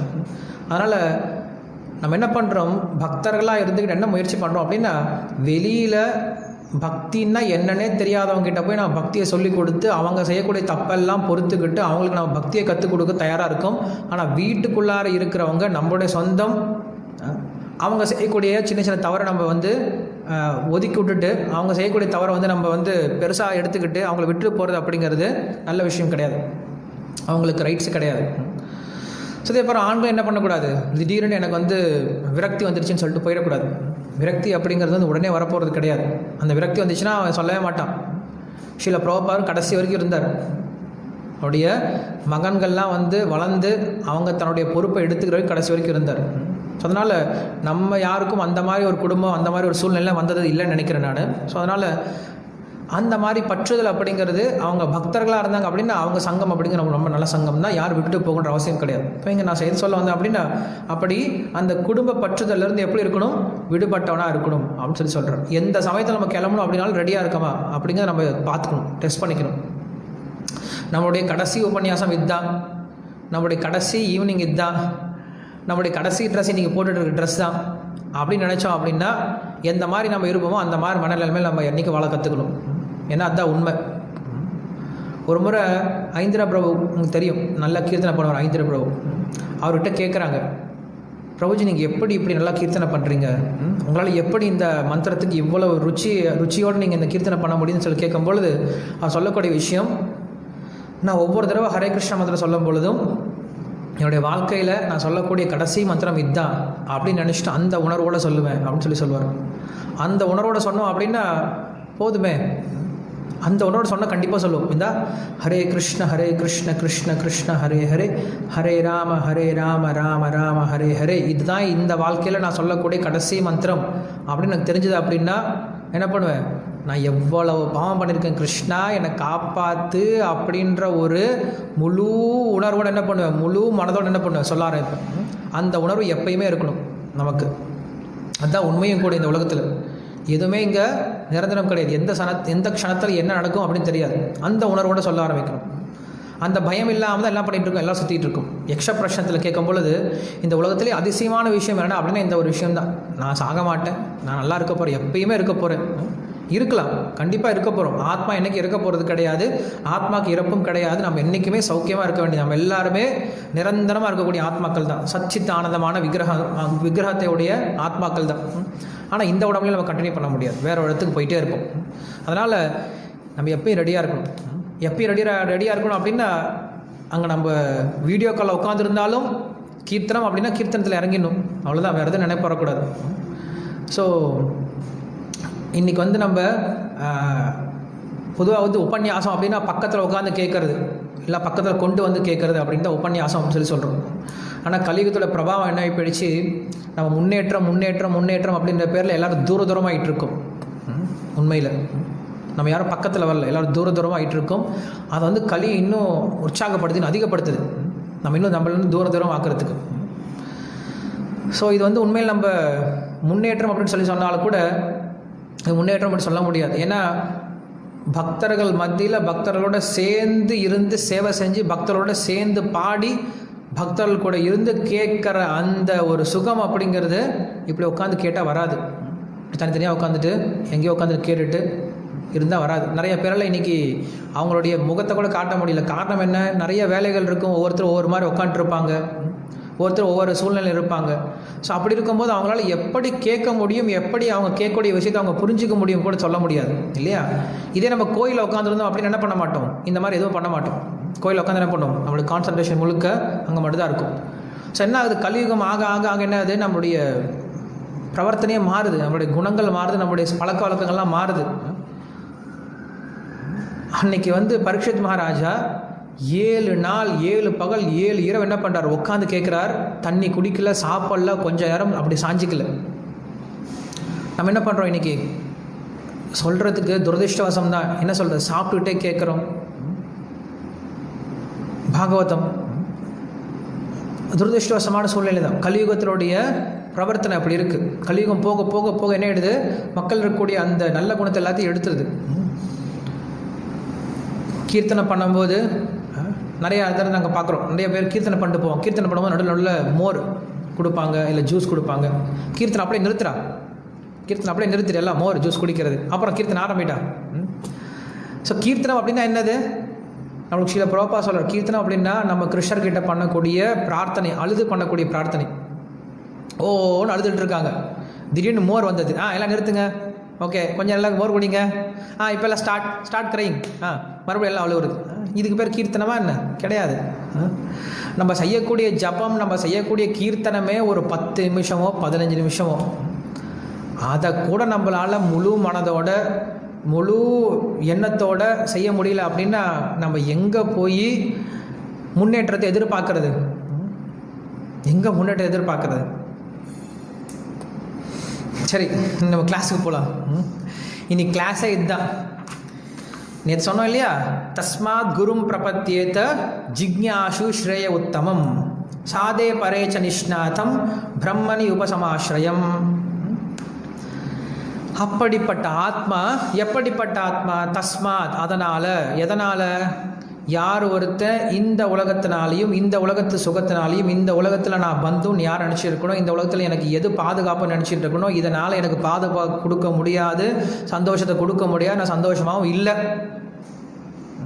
அதே போல் சொர்க்காதி லோகங்கள் போனால் கூட எனக்கு சந்தோஷம் கிடையாது, எனக்கு மறுபடியும் இது பந்தத்தில் மாட்டி எங்கேயோ மேலேருந்து என்னை தள்ளி விட்டான் அப்படின்னா இன்னும் வலிக்கும். அந்த மாதிரி நான் என்ன பண்ணுறேன், நான் செஞ்ச புண்ணியத்தை எல்லாம் கொண்டு போயிட்டு அங்கே என்ன பண்ணுறேன், எல்லாம் தொலைச்சிட்டு மறுபடியும் கீழே வந்து விழுவுறேன், மலையாக வந்து விழுந்து மறுபடியும் என்னுடைய வாழ்க்கையை ஆரம்பிக்கிறேன். அதனால் எனக்கு எதுவும் சந்தோஷம் கிடையாது. தஸ்மாத் அதனால் என்ன பண்ண ஒருத்தர் இதை ஒருத்தர் புரிஞ்சுக்கிட்டான் அப்படின்னா குரும் பிரபத்தியேத, அப்படிப்பட்ட ஆத்மா என்ன பண்ணுறான், குருவை அணுகிறான் அப்படி சொல்கிறார். ஸோ குருவை அணுகிறதுக்கான முதல் தகுதி இதுதான். தஸ்மாத் குரும் பிரபத்தியேத திக்ஞாசு ஸ்ரேஷுத்தமம் அப்படின்னு சொல்கிறார். உபனிஷத்து நம்ம சொல்லும் இல்லையா, தத் விஜானார்த்தம் ச குருமேவா அபிகச்சே சமித்பானிஹி ஸ்ரோத்ரியம் பிரம்மனிஷ்டம் அப்படின்ட்டு நம்ம உபனிஷத்து சொல்லுது. தத் விஜானார்த்தம், அந்த விஞ்ஞானம், அந்த ஞானத்தை புரிந்து கொள்வதற்காக, அந்த விஞ்ஞானத்தை புரிந்து கொள்வதற்காக, எந்த விஞ்ஞானத்தை புரிந்து கொள்வதற்காக, எந்த ஒரு விஞ்ஞானமானது உன்னை இந்த உலக சம்சாரத்திலிருந்து விடுபடுத்துமோ அந்த விஞ்ஞானத்தை புரிந்து கொள்வதற்காக. அதுதான் உண்மையான ஞானம். இந்த உலகத்தில் நம்ம சொல்லிட்டு இருக்கோம் இல்லையா, ஞானம் சொல்லிட்டு இருக்கோம் இல்லையா. உண்மையான ஞானம் என்னது? ஞானம் அப்படின்னா ஜன்ம விருத்தி ஜராவியாதி துக்க தோஷானு தரிசனம். உண்மையாலுமே ஞானம் அப்படின்னா தர்ஷனம் அப்படின்ற வார்த்தையும் ஞானம் அப்படின்ற வார்த்தையும் சிமிலர் தான். யார் ஒருத்தர் இந்த உலகமானது துன்பமயமானது அப்படிங்கிற விஷயத்தை பார்க்குறானோ அவன் தான் உண்மையான ஞானி. உண்மையில் ஃபஸ்ட்டு ஸ்டெப்பு, ஞானத்தோடைய ஃபஸ்ட்டு ஸ்டெப்பு. அப்படிப்பட்டவன் என்ன பண்ண முடியுமா, வெளில வர முடியுமா? அப்படிப்பட்டவன் என்ன பண்ணுறான், குருவை போய் அணுகிறான். தஸ்மாத் குரும் பிரபத்தியேத ஜிக்ஞாசு அப்படின்னு சொல்கிறான். ஜிக்ஞாசு அப்படின்னா அந்த தெரிஞ்சுக்கணும் அப்படின்ற ஆர்வம் அடைவன். ஸோ இங்கே அந்த ஸ்லோகத்தில் அந்த குருவனுடைய தகுதிகள்லாம் பற்றி சொல்கிறார். இன்றைக்கி நிறைய குருக்கள் இருக்காங்க இல்லையா, நிறைய குரு நம்மளுக்கு இருக்காங்க. நம்ம ஸ்கூல் நிறைய குரு இருக்காங்க. அதே போல் நம்ம சாஸ்திரங்களே பார்க்குறோம், நிறைய விதமான குருலாம் இருக்காங்க. ஸோ எப்படிப்பட்ட குருவை அணுகணும்? துரோணாச்சாரியார் இருந்தார், குருவாக தான் இருந்தார். சுக்கராச்சாரியார் இருந்தார். நிறைய குருவெல்லாம் நம்ம சாஸ்திரங்களே பார்க்குறோம். ஆனால் எப்படிப்பட்ட குருவை அணுகணும் இங்கே சொல்கிறாங்க. ஏன்னா எல்லாரும் குரு கிடையாது. குருனா எல்லாருமே குரு கிடையாது, இல்லைன்னா நம்மளுக்கு பிரயோஜனமான குரு கிடையாது. எல்லாமே குரு தான். ஆனால் குரு அப்படின்ற வார்த்தைக்கு அர்த்தம் என்ன நம்ம முதல்ல தெரிஞ்சுக்கணும். குரு அப்படின்னா என்னது? அது ஒரு சம்ஸ்கிருத வார்த்தை. குரு அப்படின்னா கனமானவர் அப்படின்னு அர்த்தம். லகு அப்படின்னா ரொம்ப லைட்டானவர். ஸோ குரு எப்படி தான் இருப்பார்? என்றைக்குமே கனவாக தான் இருப்பார் இல்லையா. நம்ம இன்றைக்கி பேசுகிற மாதிரி நான் குரு கிடையாது, பட் யார் ஒருத்தர் நமக்கு விஷயங்களை சொல்லிக் கொடுக்குறாங்களோ, யார் ஒருத்தர் நம்மளுக்கு சாஸ்திரங்கள் சொல்லிக் கொடுக்குறாங்களோ, யார் ஒருத்தர் நம்மளை கிருஷ்ண பக்தியை வழி நடத்துகிறாங்களோ எல்லாரும் குரு தான். குரு நிறைய வகையான குரு இருக்காங்க. ஒன்று சீக்ஷா குரு இருக்காங்க, இல்லை தீக்ஷா குரு இருக்காங்க, வர்த்தம பிரவர்த்த குரு இருக்காங்க, நிறைய குரு இருக்காங்கன்னு சொல்லிட்டு சாஸ்திரம் சொல்லுது. பொதுவாக நம்ம சொல்லக்கூடியது 2 குரு இருக்காங்க. ஒன்று தீக்ஷா குரு, இன்னொன்று சீக்ஷா குரு அப்படின்னு சொல்கிறோம். தீக்ஷா குருனா என்னது, சீக்ஷா குருனா என்னது? தீக்ஷா குரு அப்படின்னா தீக்ஷா கொடுக்குறவர், சீக்ஷா குரு அப்படின்னா நம்மளுக்கு சிக்ஷை கொடுக்கக்கூடியவர். இதில் யார் முக்கியம்? 2 பேருமே முக்கியம். இதில் யார் உயர்த்தி யார் தாழ்த்தி? 2 பேருமே சமம். நம்ம குறிப்பாக நம்மளுடைய சம்பிரதாயம், இந்த கௌடிய சம்பிரதாயமானது சீக்ஷா சம்பிரதாயம், தீக்ஷா சம்பிரதாயம் கிடையாது, சீக்ஷா சம்பிரதாயம் தான். நம்ம கௌடிய சம்பிரதாயத்தில் நிறைய பேர் என்ன பண்ணியிருக்காங்க, நிறைய ஆச்சாரியர்கள் யார்கிட்ட வேணால் தீட்சை வாங்கிப்பாங்க. உதாரணத்துக்கு பக்திவினோத் தாக்கூர், அவர் யார்கிட்ட தீட்சை வாங்கினார்? பேர் கூட தெரியல நிறைய பேருக்கு. பக்திவினோத் தாக்கூருடைய குரு பேர் என்ன அப்படின்னு சொன்னால் எல்லாரும் சொல்லக்கூடிய பேர் யார்? ஜெகநாத் தாஸ் பாபாஜி இல்லையா? காரணம் என்னது? அவர்கிட்ட சீக்ஷை வாங்கிட்டார், தீட்சை வாங்கல. ஸோ இதே மாதிரி நிறைய நம்ம உதாரணங்கள் சொல்லலாம். கோஸ்வாமிகள் நிறைய உதாரணங்கள் சொல்லலாம். ஜீவ கோஸ்வாமி சைத்தன்ய மகாபிரபு பார்த்ததே கிடையாது. இன்னும் என்ன பண்ணுறார்? நம்ம ஜீவ கோஸ்வாமியும் சைத்தன்ய மகாபிரபுடைய சிஷ்யன் அப்படின்னு சொல்லி சொல்கிறோம். காரணம் என்னது? சிக்ஷை. ரூப கோஸ்வாமி, சனாதன கோஸ்வாமி எல்லாரும் நம்ம பார்க்குறோம். யாருக்கையும் அவங்க வந்து பொதுவாக யஜ்யம்லாம் வளர்த்து தீட்சைலாம் கொடுத்தமா நம்ம தெரியல, எங்கேயும் அந்த மாதிரி கணப்படல. ஆனால் என்ன கிடைக்காது? அவங்க சிக்ஷா கொடுத்துருக்காரு, சைத்தன்ய மகாபிரபு நிறைய சொல்லி கொடுத்துருக்காரு. ஸோ அதனால் தீட்சையை காட்டிலும் சீக்ஷை அப்படிங்கிற ரொம்ப முக்கியம். வேத கலாச்சாரத்தில் யார் தீட்சை கொடுக்குறாங்களோ அவங்க தான் சீக்ஷா குருவாகவும் இருப்பாங்க. எப்படி? ஏன்னா தீட்சை வாங்குறதுக்கு முன்னாடி ஃபஸ்ட்டு அவன் சிக்ஷையை வாங்கிக்கிறான். ஒரு சிஷ்யன் தீட்சை வாங்குறதுக்கு முன்னாடி முதல்ல என்ன பண்ணுறான்? அந்த குரு கிட்ட கேட்டு தெரிஞ்சுக்கிட்டு அதுக்கப்புறம் தீட்சை வாங்குறான். தீட்சை அப்படிங்கிறது கடைசி ஸ்டெப்பு. ஃபஸ்ட்டு சிக்ஷை வாங்க ஆரம்பிக்கிறான். சிக்ஷை வாங்கி அவன் ஓரளவுக்கு புரிஞ்சுக்கிட்டான், இந்த உலகத்தினுடைய தன்மையை புரிஞ்சுக்கிட்டான், அவன் ஆன்மீகத்துக்கு தயாராகிட்டான் அப்படின்னு சொல்லும் போது தீட்சை கொடுக்க ஆரம்பிக்கிறார். தீட்சை கொடுத்து அதுக்கப்புறம் அவனை வந்து பக்தி சேவையில் ஈடுபடுத்த ஆரம்பிக்கிறார். அது வரைக்கும் அவனை பக்தி சேவையில் ஈடுபடுத்த அவனுக்கு தீட்சை கொடுக்கறது கிடையாது. இன்றைக்கி நிலைமையெல்லாம் மாறிடுச்சு. இன்றைக்கி வந்து ஸ்ரீல பிரபுபாதர் முதல்ல தீட்சை கொடுக்க ஆரம்பித்தார். அதுக்கப்புறம் அவங்களுக்கு சிக்ஷை கொடுக்க ஆரம்பித்தார். ஸ்ரீல பிரபுபாதர் தான் நம்மளுக்கு இன்றைக்கும் சிக்ஷா குருவாக இருக்கார். எல்லாருக்கும் சிக்ஷா குரு ஸ்ரீல பிரபுபாதர் தான். ஸ்ரீல பிரபுபாதரை விட ஒரு உயர்ந்த சிக்ஷா குரு நம்மளுக்கு வேறு யாரும் கிடையாது. ஆனால் நம்ம என்ன பண்ணுறோம்? தீட்சை வாங்கிக்கிறோம், நிறைய பேருக்கு தீட்சை வாங்குகிறோம். ஸ்ரீல பிரபுபாதர் மட்டும் கிடையாது, அவர் சொல்லக்கூடிய விஷயத்தை யாரெல்லாம் நம்மளுக்கு சொல்லிக் கொடுக்குறாங்களோ, அவர் சொல்லக்கூடிய விஷயத்தை யார் ஒருத்தர் மாற்றாமல் நம்மளுக்கு சொல்லிக் கொடுக்குறாங்களோ அவங்க எல்லாருமே நம்மளுடைய குரு தான், சிக்ஷா குரு தான். அதுக்காக நம்ம நிறைய பேர்கிட்ட போயிட்டு இருக்கக்கூடாது. நம்ம என்ன பண்ணணும்? நம்மளை ஃபிக்ஸ் பண்ணிக்கணும். யார்கிட்ட நான் கேட்க போகிறேன், அவங்க சொல்லக்கூடிய விஷயத்தை நான் பின்பற்ற போகிறேன்னு சொல்லிட்டு பண்ணணும், ஃபிக்ஸ் பண்ணிக்கணும். ஸோ ஒன்றா பார்க்கலாம். அதுக்கு முன்னாடி நான் ஒரு விஷயம் சொல்ல முயற்சி பண்ணுறேன். எங்களுடைய குரு மகாராஜ் ஒரு விஷயம் சொல்லுவார், அடிக்கடி சொல்லுவார், பக்தி விகாஸ் மகாராஜ் சொல்லுவார். ஒருத்தர் நம்ம ஏன் குருவாக ஏற்றுக்கிறோம் அப்படின்னா காரணம் என்ன? ஒருத்தர் நம்ம ஏன் குருவாக ஏற்றுக்கிறோம்? ஏன்னா அவருக்கு பெரிய தாடி இருக்குது, ஏன்னா அவர் வந்து வேறு நாட்டிலேருந்து வந்திருக்கார், ஏன்னா அவர் ரொம்ப புகழ் வாய்ந்தவராக இருக்கார், ஏன்னா எல்லாருமே அவரை தான் வந்து எல்லாரும் அவர்கிட்ட தீட்சை வாங்கிக்கிறாங்க அப்படின்றதுனால நம்ம ஒருத்தர் குருவாக ஏற்றுக்கிறது கிடையாது. நம்ம ஒரு ஏன் குருவாக ஏற்றுக்கிறோம் அப்படின்னா, ஏன்னா அவர் தன்னுடைய குரு சொல்கிற விஷயத்தை அப்படியே நம்மளுக்கு சொல்லிக் கொடுக்குறாரு. அதுதான் அவருடைய தகுதி, வேறு தகுதியும் கிடையாது. குரு எப்போ குருவாகிறார் அப்படின்னா மற்ற விஷயங்கள்லாம் அவர் குருவாகிறது கிடையாது. குரு எப்போ குருவாகிறார் அப்படின்னா நம்மளுக்கு உண்மையை சொல்லிக் கொடுக்கறதுனால தான் குருவாகிறார். குரு சொல்கிறதெல்லாம் உண்மை அப்படின்னு ஒரு பக்கம் இருந்தாலும் சொல்லுவார், அடிக்கடி சொல்வார், it is not that whatever Guru is speaking it is truth, because he is supposed to speak truth or he is speaking truth, that is why he is guru. அங்கே நிறைய வித்தியாசம் இருக்குது, சூக்ஷமான வித்தியாசம் இருக்குது. It is not that whatever guru says it is truth, because he is speaking the truth, that's why he is guru. இல்லையா? நீங்கள் இது நிறைய விஷயத்தில் நம்ம பார்க்கலாம். நிறைய பேர் நீ குரு அப்படின்ற பேரில் சுற்றிட்டு இருக்காங்க. என் குரு சொன்னால் உண்மை கிடையாது, உண்மையை சொன்னால் மட்டும்தான் அவர் குரு, இல்லைன்னா கிடையாது, குரு கிடையாது. நம்ம நிறைய உதாரணங்கள் சாஸ்திரங்களே பார்க்குறோம். குரு சொன்ன விஷயத்த மீறிட்டு போனவங்க நிறைய பேர் இருக்காங்க. காரணம் என்னது? அவங்க உண்மையை சொல்லிக் கொடுக்கல, சாஸ்திரத்துக்கு புறமாக சொல்லிக் கொடுக்க ஆரம்பித்தாங்க, மீறிட்டு போயிட்டாங்க. அதனால் முதல்ல ஒருத்தர் குருவை தேர்ந்தெடுக்கிறதுக்கு முன்னாடி நல்லா பார்த்து பரிச்சயம் பண்ணிவிட்டு என்ன பண்ணணும்? தேர்ந்தெடுக்கணுமா. அதனால் என்ன பண்ணுறாங்க? சாஸ்திரத்தில் குருவனுடைய லட்சணம் நிறைய சொல்லிக் கொடுக்குறாங்க. தத் விஜயானார்த்தம் ச குருமேப அபிகச்சேத் சமித் பாணிகி ஸ்ரோத்ரியம் பிரம்மனிஷ்டம் அப்படின்னு சொல்லி சொல்கிறாங்க. அந்த ஸ்லோகத்தை சொல்லும்போது அந்த ஞானத்தை பெறுவதற்காக நீ குருவை அணுக வேண்டும். அந்த குருவை அணுகும்போது அந்த குரு எப்படிப்பட்டவர் அப்படின்ட்டு அந்த ஸ்லோகத்தை சொல்கிறார். எப்படி இருக்கணுமா? ஸ்ரோத்ரியம். ஸ்ரோத்ரியம் அப்படின்னா நல்ல விஷயங்களை கேட்டவராக இருக்கணும். யார்கிட்ட இருந்து? எங்கெங்கே கேட்டவர் கிடையாது, தன்னுடைய குரு கிட்ட இருந்து நல்ல விஷயங்களை கேட்டவராக இருக்கணும். அப்படி சாஸ்திர ஞானம் இருக்கணும் அவங்களுக்கு. இங்கேயும் தான் சொல்கிறாங்க, ஷப்தே பரேச்ச நிஷ்ணாத்தம் அப்படின்னு சொல்லி சொல்கிறாங்க. ஷப்தே அப்படின்னா சப்த பிரமாணம், அதாவது ஸ்ருதி வாக்கியம். ஸ்ருதி வாக்கியத்தை அப்படி படித்தவங்களாக இருக்கணுமா. பரே பரே அப்படின்னா பரமபுருஷ பகவான். ஸோ பரமபுருஷ பகவானை பற்றி முழுமையாக தெரிஞ்சவராக இருக்கணும், சாஸ்திர விஷயங்கள் முழுமையாக புரிஞ்சவராக இருக்கணும். நிஷ்ணாத்தம். நிஷ்ணாத்தம் அப்படின்னா தான் எந்த விஷயத்தை கற்றுக்கிட்டோமோ அதில் நிலை பெற்றவராக இருக்கணும். ஸ்ரோத்ரியம் பிரம்மனிஷ்டம் அப்படின்னு சொல்லி சொல்கிறோம். ஸ்ரோத்ரியம் அப்படின்னா நல்லா கேட்டவராக இருக்கணும், சாஸ்திரங்கள்லேருந்து. பிரம்மனிஷ்டனாக இருக்கணும், தான் கேட்ட விஷயத்தை கடைபிடிக்கக்கூடியவராக இருக்கணும். பிரம்மனிஷ்டம் அப்படின்னா இந்த 2 விஷயம் குருவுக்கு ரொம்ப ரொம்ப முக்கியம் அப்படின்னு சொல்லி சொல்கிறோம். ஸோ அதனால் என்ன பண்ணுறாங்க சிஷ்யர்கள், முதல்ல ஒரு குரு கிட்டேருந்து கேட்க ஆரம்பிக்கிறாங்க அப்படின்னா உடனே போய் கேட்க மாட்டாங்க. என்ன பண்ணுவாங்க, அவங்கக்கிட்ட தங்கி இருந்து அவங்க சொல்கிற விஷயங்கள்லாம் கேட்டு அவங்க எப்படிப்பட்டவங்க, அவங்களுடைய நடவடிக்கை எப்படி இருக்குது அப்படின்னு சொல்லி பார்த்துட்டு அதுக்கப்புறம் தான் அவங்ககிட்ட கேட்க ஆரம்பிப்பாங்க, அவங்ககிட்ட தீட்சை வாங்க ஆரம்பிப்பாங்க. அந்த காலத்தில், வேத காலத்தில் உடனே பார்த்தோன்னே யாருக்கும் தீட்சைலாம் வாங்க மாட்டாங்க, தீட்சை கொடுக்க மாட்டாங்க.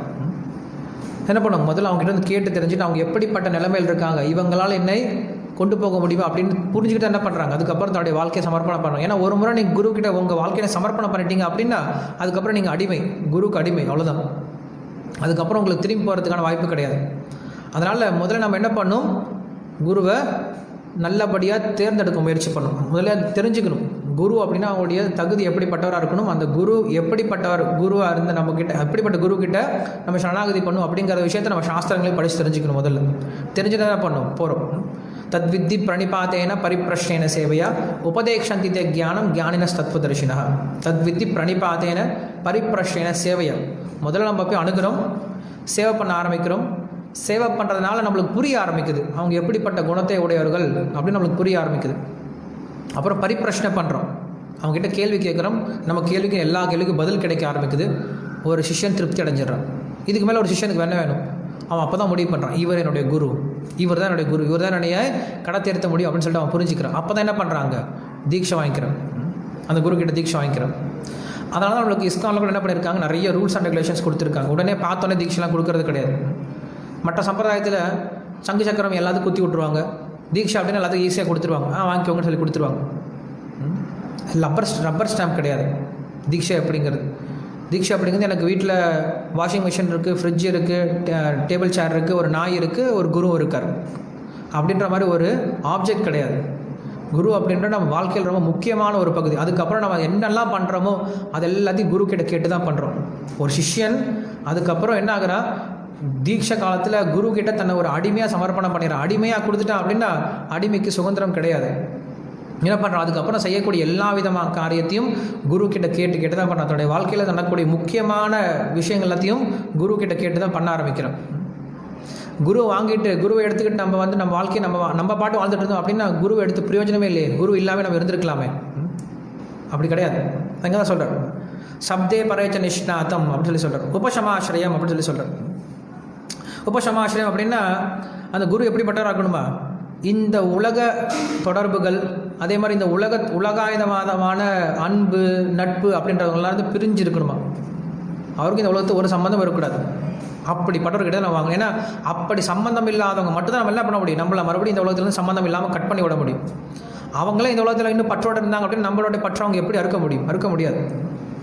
அதெல்லாம் சில ப்ரோப்பர் என்ன பண்ணுவார் அப்படின்னா மற்ற சன்னியாசிகளெல்லாம் திட்டுவார். இப்போ உதாரணத்துக்கு ராமகிருஷ்ண மடமோ இல்லை சின்மயா விஷயமோ அவங்களுக்கு வந்து ப்ரோப்பர் வந்து குருவை ஏற்றுக்கிறது கிடையாது. காரணம் என்னது, அவங்க என்ன பண்ணுறாங்க, இன்னும் சமுதாய சேவை அப்படின்னு சொல்லி சுற்றிட்டு இருக்காங்க.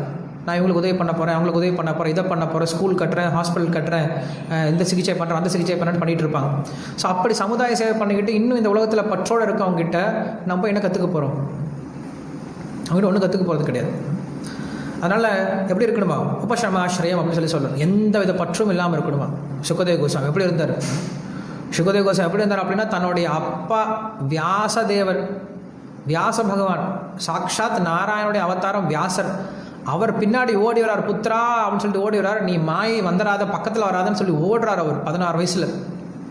அப்பா வியாசரை விட ஒரு உயர்ந்த சத்சங்கம் எங்கே கிடைக்கும். ஆனால் என்ன சொல்லிட்டார், அப்பாவே எனக்கு மாயை, அப்பானா மாயை எனக்கு வேண்டாம், உனக்கு நான் புண்ணியாசனம் பண்ணுறேன்டா, உனக்கு நான் வந்து உபவிதம் பண்ணி கொடுக்குறேன்டா, உனக்கு நான் பிக்ஷனி எடுக்கணும், காது குத்தணும், பேர் வைக்கணும், எனக்கு எதுவும் வேண்டாம், நான் போகிறேன்னு சொல்லிட்டு ஓடியே போயிட்டார் அவர். அப்படி இருக்கணுமா, அப்படி இருந்தால் பாகவதம் பேசுகிறார். அப்படி பாகவதம் பேசுறதுங்க அப்படி தான் உயர்ந்த குரு அப்படி இருக்கார். எந்த வித பற்றுதலும் இல்லாமல், ஒரு பற்றுதல் இருக்கக்கூடாது அவருக்கு. இந்த உலகத்தில் அவருக்கு லேனா தேனா குச்வி நைஹே, அவருக்கு இந்த உலகத்தில் வாங்கிறது கொடுக்குறது எதுவும் கிடையாது. ஃப்ரீயாக இருப்பார். சில பிரபார் எப்படி இருந்தார், ஃப்ரீயாக இருந்தார். யாருக்கிட்டையும் வந்து எந்த ஒரு இது இருக்காது, பொறுப்பு இருக்கு கண்டிப்பாக. கடன் பட்டுடுவே அப்படின்னு யாருக்கிட்டையும் கிடையாது. ஐயோ என்ன நினச்சிருவாங்களோ நினைக்க மாட்டார். என்ன நினச்சிருவாங்களா, அவங்க என்ன நினச்சிருவாங்க, இவங்க என்ன நினச்சிருவாங்களா, நினைக்க மாட்டார். கிருஷ்ணர் நினைக்கிறார், அது மட்டும் தான் முக்கியம். ஒரு முறை ஜப்பானில் ஸ்ரீல பிரபுபாதருக்காக ஒரு ப்ரோக்ராம் அரேஞ்ச் பண்ணுறாங்க. ஜப்பானில் வந்து ஸ்பான்சர்ஷிப் கிடைக்கிறது ரொம்ப ரொம்ப கஷ்டம். அதுலேயும் மக்களை உட்கார வச்சு அந்த விஷயங்களை கேட்க வைக்கிறது ரொம்ப ரொம்ப கஷ்டம். அப்படிப்பட்ட இடத்துல ஸ்ரீல பிரபுபாதருக்கு ஒரு ஸ்பான்சர்ஷிப் வாங்கி ஒரு ப்ரோக்ராம் அரேஞ்ச் பண்ணுறாங்க ஒரு ஹாலில். அந்த ஸ்பான்சர்ஷிப் கொடுக்கக்கூடிய நபர்களும் உட்காந்துருக்காங்க, டிவோட்டிஸ் வந்திருக்காங்க, பொதுமக்கள் வந்திருக்காங்க. அந்த ஸ்பான்சர் பண்ணக்கூடிய நபருடைய குரு அவர் வந்து உட்காந்துருக்கார், ஒரு மாயாவாதி. முதல்ல அவரை பேச விட்டுறாங்க. ஸ்ரீல பிரபுபாதர் உட்காந்து பார்த்துட்டே இருக்கார், கண்ணை விட்டு பார்த்துட்டு இருக்கார், என்ன தான் பேசுகிறார் அப்படின்ட்டு. அவன் வந்து இஷ்டத்துக்கு பேசுகிறான். கிருஷ்ணருக்கு நாமம் கிடையாது, ரூபம் கிடையாது, குணம் கிடையாது, லீலை கிடையாது, அவர் அரூபமானவர். கிருஷ்ணர் புல்லாங்கல் வாசிக்கிறார். புல்லாங்கல் வாசிக்கிறது அப்படின்னா புல்லாங்கல் உள்ளார வந்து ஒன்றுமே இருக்காது, ஒன்றுமே இல்லைனா எல்லாமே என்ன தான், எல்லாத்துலேயும் தான் பகவான், எல்லாமே பகவான் தான். கடைசியில் ஒன்றுமே இல்லாமல் போயிடுவார் அவர். கிருஷ்ணர்னா கருப்பு, கருப்புன்னா இருட்டு, இருட்டுன்னா ஒன்றுமே கிடையாது, அப்புறம் எல்லாமே அதுக்குள்ளே அடக்கம், எல்லாம் பேச ஆரம்பிக்கிறான். சில பிரபுபாதர் வந்து பல்ல கடிச்சிட்டு இருக்கார். ஒரு க்ஷணத்தில் எந்திரிச்சிட்டார். ஸ்டாப் திஸ் நான்சென்ஸ், ஸ்டார்ட் கீர்த்தனை அப்படின்ட்டார். இந்த அபத்தமான பேச்சை நிறுத்திட்டு கீர்த்தனை ஸ்டார்ட் பண்ணுங்க அப்படின்ட்டார். அங்கே பேசிகிட்டு இருக்கார், மேடையில் பேசிகிட்டு இருக்கார். பிரபுபாதர் நிறுத்துறா அப்படின்ட்டார், கீர்த்தனை ஸ்டார்ட் பண்ணுங்கன்ட்டார். பக்தர்கள்லாம் பார்த்து பயப்படுறாங்க, என்ன பண்ணுறதுன்னு தெரியல. பிரபுபாதர் சொன்னால் செஞ்சுடுவாங்க, அவ்வளோதான். அவங்களுக்கு வேறு எதுவுமே தெரியாது. பிரபுபாதர் சொல்லிட்டாங்களா செஞ்சுடுவோம், அவ்வளோதான். அவங்களுக்கு வேறு எண்ணமே கிடையாது. ஸ்டார்ட் பண்ணிட்டாங்க. அங்கே அவர் பேசிகிட்டே இருக்கார், இங்கே கீர்த்தனை போயிட்டே இருக்குது, எல்லாம் சத்தம் போட்டுட்ருக்காங்க கியா மியான்ட்டு. சில பிரபுபாதர் கொஞ்சம் கூட பயப்படவே இல்லை. அவங்க என்ன நினச்சிருவாங்களோ, மறுபடியும் நம்மளுக்கு அவங்க உதவி பண்ண மாட்டாங்களோ, எண்ணமே கிடையாது அவருக்கு. ஏன்னா நான் இந்த ஸ்பான்சரை நம்பி, இந்த ஸ்பான்சரை நம்பி, இவரை நம்பி, அவரை நம்பி வரல, உங்களை நம்பி வரல. நான் வந்தது கிருஷ்ணரை நம்பி வந்திருக்கேன். அதனால் கிருஷ்ணரை தான் நான் முழுமையாக சொல்லணும். கிருஷ்ணரை பற்றி நான் என்ன இருக்கோ அந்த மாதிரி சொல்லிக் கொடுக்கணும். கிருஷ்ணர்கிட்ட எனக்கு அந்த மாதிரி நம்பிக்கை இருக்குது. அந்த நம்பிக்கை இருந்தால் போதும், கிருஷ்ணர் கண்டிப்பாக காப்பாற்றுறாரு. ஸோ அதனால் அந்த குரு எப்படி இருக்கார், இந்த உலக மக்கள் என்ன நினச்சிருவாங்க அப்படின்ற எண்ணத்தில் இருக்க மாட்டார். அவங்களுக்கு முக்கியம் கிருஷ்ணரை அப்படியே சொல்லிக் கொடுக்கணும். அதுதான் குருவினுடைய ஒரு முக்கியமான ஒரு குணம். அவருக்கு இந்த சமுதாயத்தை பற்றியோ, இங்கே இருக்கக்கூடிய சோகால் தர்மமோ, சோகால் ரூல்ஸ் அண்ட் ரெகுலேஷன்ஸோ அவங்களுக்கு பொருந்தாது. ஆனாலும் அங்கே ஃபாலோ பண்ணுவாங்க. எது வரைக்கும் ஃபாலோ பண்ணுவாங்க, எது வரைக்கும் அது பக்திக்கு தடங்கள் இல்லாமல் இருக்கோ, எது வரைக்கும் அது கிருஷ்ண உணர்வுக்கு இல்லை வேதத்துக்கு புறம்பு இல்லாமல் இருக்கோ, அது வரைக்கும் அவங்க ஃபாலோ பண்ணுவாங்க. கண்டிப்பாக அந்த ட்ரெடிஷன்ஸை ஃபாலோ பண்ணுவாங்க. அதுக்குன்னு குரு வந்து ரொம்ப அகங்காரத்தோட எதையும் கண்டுகொள்ளாமல் அப்படியே தான் தோன்றித்தனமாக இருக்க மாட்டாங்க. கண்டிப்பாக ஃபாலோ பண்ணுவாங்க. ஒரு வைஷ்ணவர் எப்படி இருக்காங்க, ஜென்டில்மேனாக இருக்காங்க. உலகத்தில் இருக்கக்கூடிய எல்லா விதமான நடத்தைகளும் அவங்க நல்லா தெரியும்.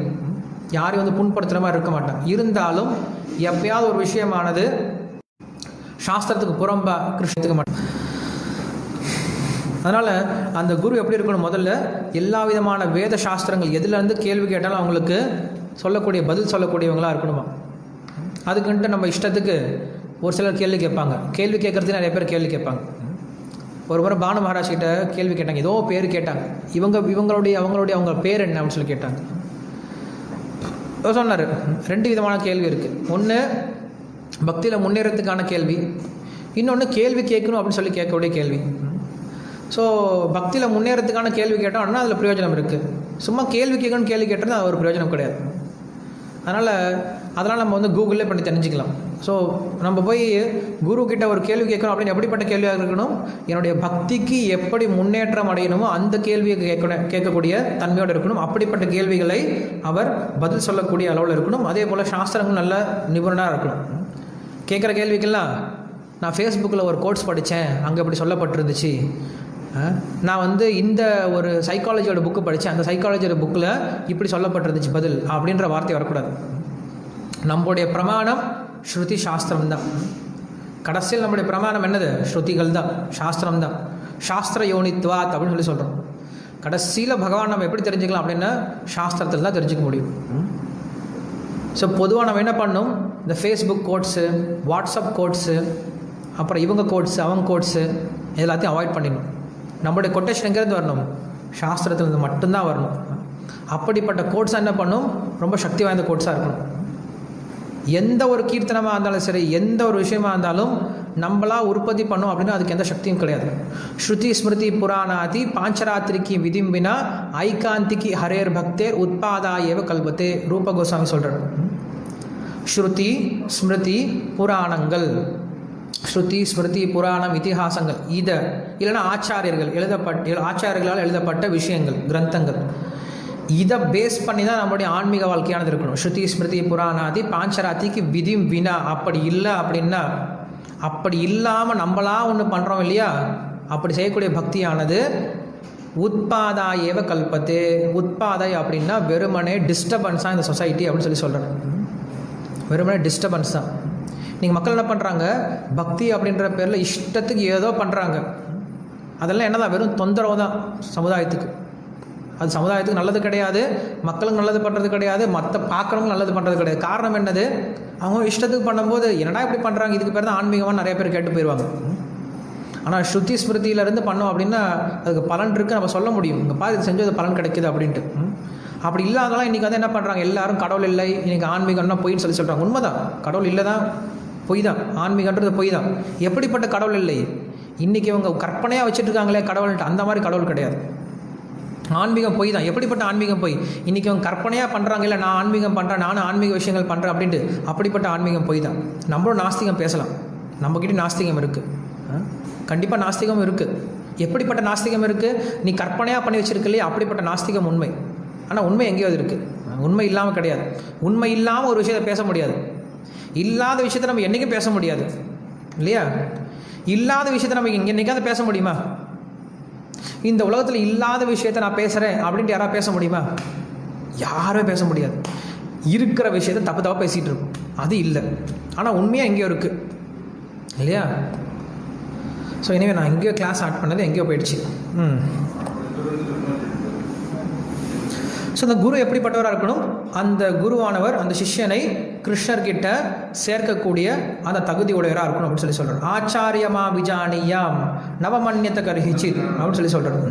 ஒருத்தர் என்ன பண்ணும், குருவை ஆச்சாரியமா விஜானியாம் அப்படின்னு சொல்லி சொல்கிறார். ஆச்சாரியனை என்னக்கு சமமாக பாரு அப்படின்னு சொல்லி சொல்கிறார். குரு எப்படி பார்க்கணுமா, பகவானுக்கு சமமாக பார்க்கணும். யார் ஒருத்தர் குருவை பகவானுக்கு சமமாக பார்க்க ஆரம்பிக்கிறாங்களோ அவங்களுக்கு வேத ஞானமானது அவங்களோட இதயத்தில் புகுத்தப்படுது அப்படின்னு சொல்லி சொல்கிறாங்க. ஸோ அதனால் இதை ஒருத்தர் புரிஞ்சுக்கிட்டாங்க அப்படின்னா, எதை ஒருத்தங்க இதுக்கு முன்னாடி சொன்னாங்களே இந்த ஸ்லோகத்தில், எதெல்லாம் இந்த உலகத்தினுடைய இயற்கை அப்படின்னு சொல்லிட்டு வந்தார் இல்லையா அந்த பிரபுத்தர், அதெல்லாம் புரிஞ்சுக்கிட்டவங்க என்ன பண்ணுறாங்க, குருவை அணுகுறாங்க. அப்படிப்பட்டவர் குருவை அணுகுனாங்க அப்படின்னா அந்த சிஷ்யனுக்கால அந்த குருவுக்கும் பிரயோஜனம், அந்த சிஷ்யனுக்கும் பிரயோஜனம். அப்படி இல்லைன்னா அந்த குருவுக்கும் நேரம் தண்டம், சிஷ்யனுக்கும் நேரம் தண்டம். ஒரு பௌதிக ஆசையோட ஒரு குரு அணுகணும் அப்படின்னா ரெண்டு பேருக்குமே தண்டம் தான். காரணம் என்னது, இவன் தப்பான போய் ஆளை போய் அணுகியிருக்கான், இவனால் குருவும் சிரமப்பட போகிறார். குரு என்ன பண்ணுறாரு, இவனுக்கு நேரத்தை கொடுத்து அவருடைய நேரத்தை வீணடிச்சிட்டு இருக்கார். ஸோ என்ன பண்ணக்கூடாது, இப்படிப்பட்ட ஒரு எண்ணத்தோட ஒருத்தர் என்ன பண்ணக்கூடாது, குருவை அணுகக்கூடாது. யார் ஒருத்தர் இந்த உலகத்தினுடைய உண்மை நிலையை புரிஞ்சுக்கிட்டாங்களோ என்ன பண்ணுறாங்க, அவங்க குரு கிட்ட போய் தீட்சை வாங்கிக்கிறாங்க. அது வரைக்கும் போகலாம், கேட்கலாம், தப்பு கிடையாது. யாரும் கேட்க முடியாது சொல்ல முடியாது, எல்லாரும் கேட்கலாம். கண்டிப்பாக குரு கிட்டேருந்து சாதுக்கள் கிட்டேருந்து நிறைய விஷயங்கள் நம்ம கேட்டு தெரிஞ்சுக்கலாம். ஆனால் எப்போ ஒருத்தர் குருவை எடுத்துக்கிறார் அப்படின்னா, குரு ஒருத்தர் எப்போ ஏற்றுக்கிறார் அப்படின்னா, எனக்கு குரு தேவை அப்படின்னு யார் நினைக்கிறாங்களோ அவங்க தான் குரு ஏற்றுக்கணும். குரு யார் தேவை நினைப்பாங்க, யார் ஒருத்தர் நான் இந்த உலகத்துலேருந்து வெளியில் போகணும் அப்படின்ற முடிவு பண்ணிட்டாங்களோ அவங்க தான் இந்த உலகத்தை அவங்களுக்கு தான் என்ன தேவை, குரு தேவை அப்படின்னு நினைப்பாங்க. அப்படி இல்லாமல் குருவை எடுத்துக்கிறது அப்படிங்கிறது வெறுமனே ஒரு ஃபேஷன் ஆகிடக்கூடாது, எனக்கும் குரு வேணும் அப்படின்ட்டு. ஸோ அப்படி இருக்கக்கூடாது அப்படின்னு சொல்லி சொல்கிறார். அதனால் இங்கே வந்து அந்த வார்த்தைகள்லாம் யூஸ் பண்ணுறாரு. ஸோ அங்கே வந்து பொருளுரையில் வந்து நம்மளுக்கு நிறைய ஆச்சாரங்கள் நிறைய விஷயங்களை சொல்கிறாங்க. என்ன சொல்கிறாங்க அப்படின்னா, குரு எப்படிப்பட்டவராக இருக்கணும் அப்படின்னு சொல்லி சொல்கிறார். நான் சொன்னேன் இல்லையா, முதல்ல ஆரம்பத்திலேயே இந்த வகுப்பு ஆரம்பிக்கும் போது சொன்னேன், குரு அப்படின்றவருக்கான அர்த்தம் என்னது, ஹெவி அப்படின்னு சொல்லி சொன்னேன். குரு அப்படின்னா ஹெவின்னு என்ன அர்த்தம், கனமானவர் அப்படின்னு அர்த்தம். கனமானவர் என்ன அர்த்தம், அவருடைய வார்த்தைகள் அவருடைய அறிவுரைகள் எப்படி இருக்கணுமா, கனமாக இருக்கணுமா. சும்மா பரவாயில்ல, ஓகே சரி பரவாயில்ல அப்படின்னு சொல்லக்கூடியவராக இருக்க மாட்டார். எப்படி இருக்கணும், வெட்டு ஒன்று துண்டு ரெண்டாக இருக்குன்னு சொல்லி சொல்கிறோம் இல்லையா, அந்த மாதிரி இருக்கணும் அவருடைய வார்த்தைகள் எல்லாமே. ஏன்னா மருந்து கசப்பாக தான் இருக்கணும், அது கொடுத்தா தான் சரியாகும். நம்ம இதுலேயே பார்க்குறோம், பாகவத்திலே பார்க்குறோம், திருதராஷ்டிரன் எல்லா குழந்தையும் இழந்துட்டு பாண்டவருடைய வீட்டில் உட்காந்து சாப்பிட்டுருக்கான். ருசியாக சாப்பிட்டுருக்கான். பீமன் கொண்டு வந்து கொடுக்குறான், நல்லா சாப்பிட்டு உட்காந்துருக்கான். அப்போ தான் விதுரன் வந்து திட்டுறாரு, இதுக்கு நீ வந்து நாயாக பிறந்திருக்கலாமே, ஏன்னா நாய் சாப்பாடு சாப்பிட்டுருக்க நீ, அந்த பீமனை கொல்லணும், அந்த பாண்டவர்களை கொல்லணும் அப்படின்னு சொல்லிட்டு எவ்வளோ முயற்சி பண்ணேன். ஆனால் அவங்க என்ன பண்ணாங்க, உன்னுடைய 100 பசங்களை ஒருத்தனை மிச்சம் வைக்காமல் எல்லாத்தையும் கொண்டுட்டாங்க. அப்படிப்பட்ட எதிரோடைய வீட்டில் உட்காந்துட்டு அவங்களுக்கு நீ நல்லதாவது பண்ணியிருக்கியா, அவங்களுக்கு பண்ணதெல்லாமே நீ பண்ணதெல்லாம் துரோகம் தான், அப்படி துரோகம் பண்ணிவிட்டு அவங்க வீட்டில் உட்காந்துட்டு வெக்கம் இல்லாமல் சாப்பிட்டுட்டு இருக்கியா அப்படின்னு சொல்லிட்டு விதுரர் திட்டுறாரு. உண்மையில் விதுரர் வந்து நிறைய விஷயங்கள் சொல்லியிருக்காரு. நம்ம மகாபாரதத்தில் பார்க்கும்போது உத்தியோக பருவத்தில் விதுர நீதி அப்படின்ட்டு ஒரு பெரிய சர்க்கமே இருக்குது. அந்த விதுர நீதியில் வந்து நிறைய தர்மங்களை சொல்லிக் கொடுக்குறாரு. அவ்வளோ கேட்டு புரியலையா அவனுக்கு? அண்ணா நான் உனக்கு எவ்வளோ விஷயம் சொல்லிக் கொடுத்துருக்கேன், உனக்கு இன்னும் புரியலையே, காரணம் என்னது, நான் உனக்கு சரியாக சொல்லிக் கொடுக்கல, என்ன பண்ணிட்டேன், உனக்கு தொடச்சி கொடுத்த மாதிரி சொல்லிக் கொடுத்தேன், இப்படி இருந்தால் நல்லது, அப்படி இருந்தால் நல்லது, இப்படி இருந்தால் அப்படி தொடச்சி விட்டே இருந்தேன், அது வரைக்கும் வேலைக்கு ஆகலை. கட் பண்ணுறார், அந்த இடத்துல திட்டுறாரு. திட்டினோடனே என்ன பண்ணுறான், அவன் வந்து கிளம்புறான், மோட்ச பாதைக்கு போயிட்டான். ஸோ அப்படிப்பட்டவராக இருக்கணும். ஏன்னா குரு ஒருத்தர் தான் நம்மளை இந்த உலகத்துலேருந்து காப்பாற்ற முடியும். நம்மளை வந்து வால்மீகியனுடைய உதாரணத்துலையும் பார்க்குறோம், மிருகானுடைய உதாரணத்துலையும் பார்க்குறோம். என்ன பண்ணுறாங்க அவங்க ரெண்டு பேருமே வேடவர்கள் தான். ரெண்டு பேரும் நினைக்கிறாங்க, நான் என்னோடய குடும்பத்துக்காக உழைச்சிட்டு இருக்கேன்னு நினைக்கிறாங்க. என்னோடய குடும்பம் என்னை காப்பாற்றும், என்னோடய குடும்ப மக்கள்லாம் என்னுடைய கர்மத்தை வந்து பகிர்ந்துப்பாங்கன்னு நினச்சிட்டு இருக்காங்க. ஆனால் அங்கே வந்து என்ன பண்ணார், நாரதர் தான் ரெண்டு பேருமே குரு வரார். நாரதர் சொல்கிறார், உங்கள் குடும்பம் உனக்கு உதவி பண்ணாது, நீ எவ்வளோ கஷ்டப்பட்டு உழைச்சி போட்டாலும் உங்கள் குடும்பம் உனக்கு ஒரு உதவியும் பண்ண போகிறது கிடையாது, இகத்துலேயும் பரத்துலையும் உதவி பண்ண போகிறது கிடையாது. அதனால் உனக்கு உதவி பண்ணுறது ஒரே ஒன்று தான், என்னதான், நாம சங்கீர்த்தனம். நீ எந்த அளவுக்கு பக்தியில் உன்னை முன்னேற்றிக்கிறியோ அது மட்டும்தான் உனக்கு உதவி பண்ணணும், நீ வேணால் போய் செக் பண்ணி பாரு அப்படின்னு சொல்கிறார். வால்மீகி செக் பண்ணிட்டார், வந்துட்டார். ஆனால் இங்கே என்ன ஆயிடுச்சு, மிருகாரிக்கு கொஞ்சம் வித்தியாசம் நடக்குது. அவர் சொல்கிறார், சரி சுவாமி என்ன பண்ணும், உட்காந்து ஜபம் பண்ண ஆரம்பித்தோம், அதை மட்டும் பண்ணிட்டு போதும், சாப்பாடுக்கு என்ன சுவாமி பண்ணுறது அப்படின்னு கேள்வி கேட்கவே இல்லை. குரு என்ன சொன்னால் அதை பாட்டு செஞ்சுட்டு இருந்தார், அவ்வளோதான். ஆட்டோமேட்டிக்காக வர ஆரம்பிச்சிருச்சு. ஸோ அப்படி ஒரு நம்பிக்கை வேணுமா, என்ன பண்ண போகிறனோ தெரியலையே, எப்படி இருக்குமோ தெரியலையே, அங்கே போக சொல்லிட்டாரு குரு, என்ன போக சொல்லிட்டாரு, என்ன ஆகுமோ தெரியலையே, என்ன இங்கே போடுவேன் என்ன ஆகுமோ தெரியலையே, யோசிக்கவே இல்லை. ஷீலா பிரபுபாதர் அது மாதிரி யோசிக்கவே கிடையாது. போகும்போது நான் எங்கே சாப்பிட போகிறேன், எங்கே தங்க போகிறேன், நான் எந்த ஃப்ளைட்டில் போக போகிறேன், எதுவுமே யோசிக்கவே கிடையாது. குரு மேலே இருக்குது நம்பிக்கை இருக்குது, என்ன பண்ணுறாரு, போயிட்டார். ஸோ அப்படி ஒரு நம்பிக்கை வேணுமா, அதான் கிருஷ்ணர் கேட்குறாரு, என் மேலே நம்பிக்கை வேணும்னு சொல்கிறார். அதே நம்பிக்கை என்ன பண்ணணும், குரு மேலே வைக்கணுமா. அப்படிப்பட்ட ஒரு நம்பிக்கை இருந்துச்சு அப்படின்னா, அப்படிப்பட்ட நம்பிக்கை வச்சு நம்ம வச்சோம் அப்படின்னா நான் அந்த சிஷன் என்ன பண்ண முடியுமா, முன்னேற முடியுமா. அப்படிப்பட்ட நம்பிக்கை கொடுக்கக்கூடிய குருவாக இருக்கணும். சும்மா எல்லாருமே நம்பிக்கை வச்ச முடியணுமா என்ன, எல்லாருமே அந்த நம்பிக்கை வந்துடுமா என்ன. ஸ்ரீல பிரபுபாதரும் அந்த நம்பிக்கை வந்துச்சு. காரணம் என்னது, அவர் 100% கிருஷ்ணா கான்ஷியஸில் இருந்தார். பார்த்தாங்க, நேரடியாக பார்த்தாங்க, அங்கே இருக்கக்கூடிய சிஷ்யர்கள் நேரடியாக பார்க்குறாங்க. இந்த ஒரு பழுத்த வயசில் 70 வயசுக்கு மேலே இப்படி ஒரு நபர் இந்தியாவிலேருந்து கிளம்பி வந்து கிருஷ்ணரை பற்றி கொடுக்கலான்னு சொல்லிட்டு உட்காந்துருக்கார். இவருடைய பக்தி எப்படிப்பட்ட பக்தியாக இருக்குன்னு சொல்லிட்டு குடிகாரங்க தான், போதைப்பொருள் சாப்பிடக்கூடியவங்க தான், விபச்சாரம் பண்ணக்கூடியவங்க தான், அவங்களுடைய மனசையும் மாற்ற முடிஞ்சுது. அப்படின்னா காரணம் என்னது, ஸ்ரீல பிரபுபாதருடைய அப்படிப்பட்ட ஒரு உறுதி, கிருஷ்ணர் மேலே அப்படிப்பட்ட ஒரு நம்பிக்கை அவங்ககிட்ட இருந்துச்சு. ஸோ ஒரு பக்தனுடைய வாழ்க்கையை மாற்றணும், ஒரு பக்தனுடைய இதயத்தை மாற்றணும், ஒருத்தனுடைய வாழ்க்கையை நம்ம வந்து அர்ப்பணிக்க வைக்கணும் அப்படின்னா முதல்ல நம்மக்கிட்ட அந்த அளவுக்கு அர்ப்பணிப்பு இருக்கணும். நம்மக்கிட்ட அந்த அர்ப்பணிப்பு இல்லாமல் நம்ம யார்கிட்டையும் அர்ப்பணிப்பு எதிர்பார்க்க முடியாது. நம்மளே இன்னும் அர்ப்பணம் ஆகலை, நம்மளே இன்னும் முழுமையாக என்ன பண்ணல, சரணாகதி அடையில. நம்ம மற்றவங்கிட்ட போய் சொல்ல முடியும், நீ சரணாகதி பண்ணி சரணாகதி சொல்ல முடியாது. ஏன்னா சில ப்ராப்பர் அப்படிப்பட்ட ஒரு சரணாகதியோடு இருந்தார். நேரடியாக பார்க்குறாங்க, மக்கள் யாருக்கும் வந்து குருடரும் கிடையாது, மக்கள் யாரும் கண்ணை மூட்டி யாரும் நம்பிட மாட்டாங்க, நம்மளை பார்க்குறாங்க, பார்த்து தான் என்ன பண்ணுறாங்க, அவங்க மாற ஆரம்பிக்கிறாங்க. சில ப்ராப்பர் அப்படி காட்டினார். அப்படிப்பட்ட ஒரு குரு கிடைக்கணுமா. அதுக்கப்புறம் நிறைய சொல்கிறாங்க, வாச்சோ வேகம் மனச குரோத வேகம், அந்த ஸ்லோகம்லாம் சொல்கிறாங்க. சொல்லிட்டு குரு எப்படி இருக்கணும் அப்படின்னு சொல்லிட்டு சொல்கிறாங்க. அந்த குரு என்ன பண்ணுறார், நம்மளுக்கு நம்மக்கிட்ட இருக்கக்கூடிய ஞானத்தை என்ன பண்ணுறாரு, வெளிக்கொண்டு வர்றார். அவ்வளோதான். ஓம் அக்ஞான திமிராந்தஸ்ய ஞானாஞ்சன ஷலாக்கயா அப்படின்னு சொல்கிறோம். சக்ஷூர் உன்மிலித்தம் மேன, அவர் கண்ணை கொண்டு இன்ஸ்டால் பண்ணுறது கிடையாது, கண்ணை என்ன பண்ணுறாரு, திறந்து வைக்கிறார். அவ்வளோதான். உலகத்தில் எல்லாமே இருந்துட்டு தான் இருக்குது, புதுசாக அவர் எதையும் படைக்கிறது கிடையாது. என்ன பண்ணுறாரு, ஒரு தீபத்தை ஏற்றி வைக்கிறார். அவ்வளோதான். தீபத்தை ஏற்றணும் அப்படின்னு நம்ம எல்லாத்தையும் பார்த்து தெரிஞ்சுக்கலாம். ஞானம் அப்படின்ற தீபத்தை ஏற்றி வைக்கிறார். அந்த தீபம் ஒன்ஸ் வந்துருச்சு அப்படின்னா நம்ம என்ன பண்ண முடியும், எங்கெல்லாம் இருக்குன்னு பார்த்து தெரிஞ்சுக்க முடியும். அதே போல் இந்த ஆத்மாவுக்கு யாரும் ஞானத்தை கொடுக்க தேவை கிடையாது.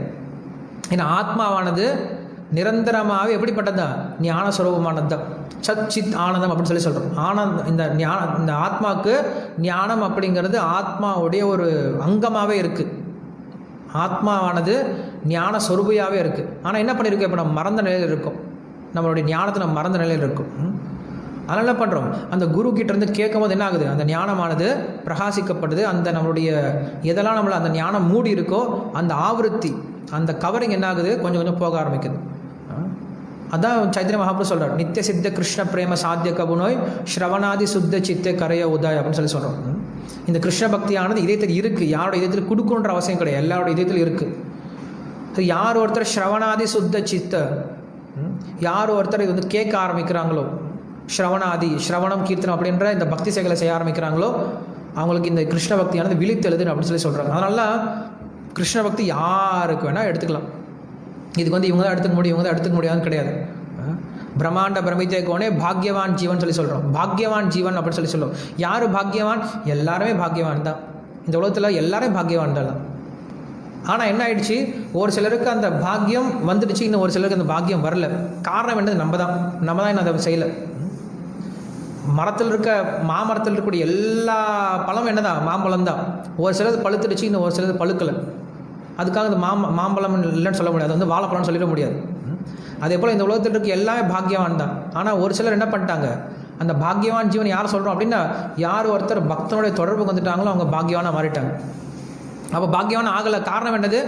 பக்தர்கள் தொடர்பை கொடுக்கல அவங்களுக்கு, அவ்வளோதான். அது அவங்க தப்பு கிடையாது, நம்ம தப்பு தான். நம்ம தான் என்ன பண்ணல, அந்த பக்தர்களுக்கு அந்த அப்படிப்பட்ட ஆத்மாக்கள் நம்ம தான் இன்னும் தொடர்பு கொடுக்கல. அப்போ யாருடைய தப்பு? அது நம்மளுடைய தப்பு தான், அவங்களுடைய தப்பு கிடையாது. ஸோ அப்படி என்ன பண்ணுறாங்க, இந்த பக்தனானவன் வந்து அந்த ஒரு குருவை எனக்கு என்ன பண்ணுறான், அவங்ககிட்ட தங்கியிருந்து அவங்ககிட்ட கேட்க ஆரம்பிக்கிறான். கேட்டதை என்ன பண்ணுறான், அவங்ககிட்ட தீட்சை வாங்கிக்க ஆரம்பிக்கிறான். அதுதான் அவனுக்கு அன்றைக்கி இருந்த பரம்பரை. அன்றைக்கி வேத கலாச்சாரத்தில் உடனே என்ன பண்ண மாட்டாங்க, யாருக்கும் தீட்சை கொடுக்க மாட்டாங்க. பிரஷ்ன உபனிஷத்து அப்படின்னு ஒரு உபனிஷத்து இருக்குது. உபனிஷத்து 10 உபனிஷத்தில் பிரஷ்ன உபனிஷத்து ஒரு உபனிஷத்து. அந்த உபனிஷத்தில் என்ன பண்ணுறாங்க, ஒரு சிஷ்யர்கள் 4 பேர் போகிறாங்க.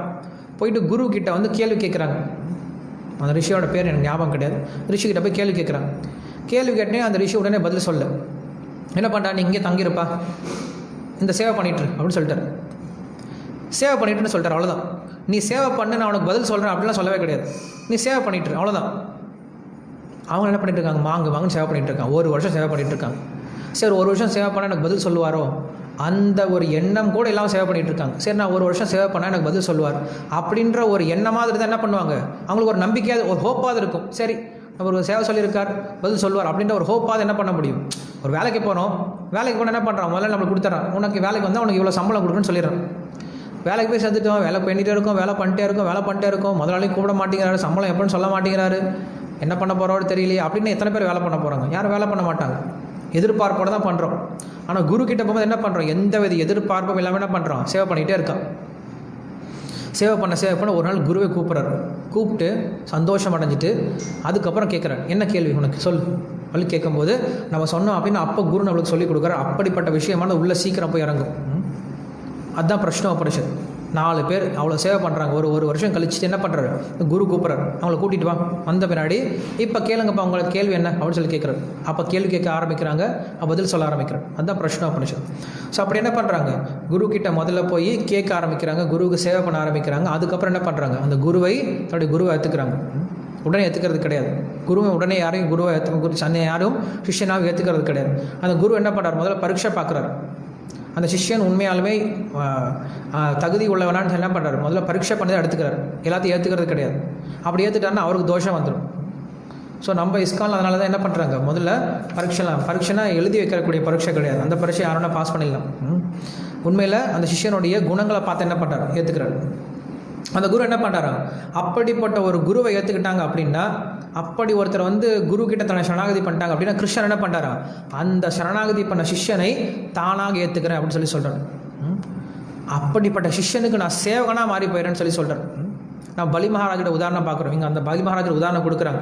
பலி மகாராஜர் என்ன பண்ணுறாரு, அசுர குலத்தில் தான் பிறந்தார். அவர் அசுரன் தான். அவர் அசுரனாக இருந்தாலும் கூட கிருஷ்ணனால் அவளை போய் அழிக்க முடியல, கிருஷ்ணனால் அவளை போய் வதம் பண்ண முடியல. காரணம் என்னது, ஏன்னா அந்த பலி மகாராஜருக்கு ஒரு சில குணங்கள்லாம் இருந்துச்சு. என்ன குணங்கள் இருந்து, ஒன்று பிராமணியத்துவம், பிராமணர்களுக்கு அவ்வளோ முக்கியத்துவம் கொடுப்பான். 2வது சத்தியசந்தன், சொன்ன வார்த்தையை அப்படியே காப்பாற்றுவான். 3வது பகவான் மேலே பக்தியோடு இருக்கக்கூடியவன், சரணாகத வத்சல், சரணாகதனோடு இருக்கக்கூடியவன். அப்படி இருக்கிறதுனால என்ன பண்ணுறாரு, பகவானே போய் என்ன பண்ணுறாரு, பிக்ஷை தான் கேட்குறாரு அந்த பக்தன் கிட்ட. அங்கே போய் அவங்ககிட்ட பிடிச்சி அடித்து என்ன பண்ண முடியல, பிடிக்க முடியல. அங்கே போய் என்ன பண்ணுற, அந்த பக்தன் கிட்ட போய் பிக்ஷன் தான் போய் கேட்குறாரு. அப்படி பிக்ஷை கேட்டு வாங்கிட்டு என்ன பண்ணுறாரு, அவனை ஏமாத்துறன்னு நினச்சா கூட அந்த பகவான் என்ன ஆகிறாரா, அவனுக்கு அடிமையிட்டு இன்றைக்கி என்ன பண்ணுறாரு, அந்த பலி மகாராஜருடைய வாயில் காப்பாலாம் இருக்காரா இன்றைக்கும் பாதாள லோகத்தில். ஸோ அப்படி தான் இருக்குமா.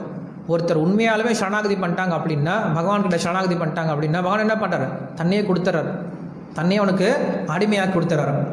ஸோ இப்படி தான் வந்து அந்த குருனுடைய நிலைமைகளாக சொல்கிறார். ரூப கோஸ்வாமி சொல்கிறார் பக்திரசாமர் சிந்தில் என்ன சொல்கிறார்? முதல்ல ஒருத்தர் என்ன பண்ணும்? ஒரு சரியான குருவை தேர்ந்தெடுக்கணும்.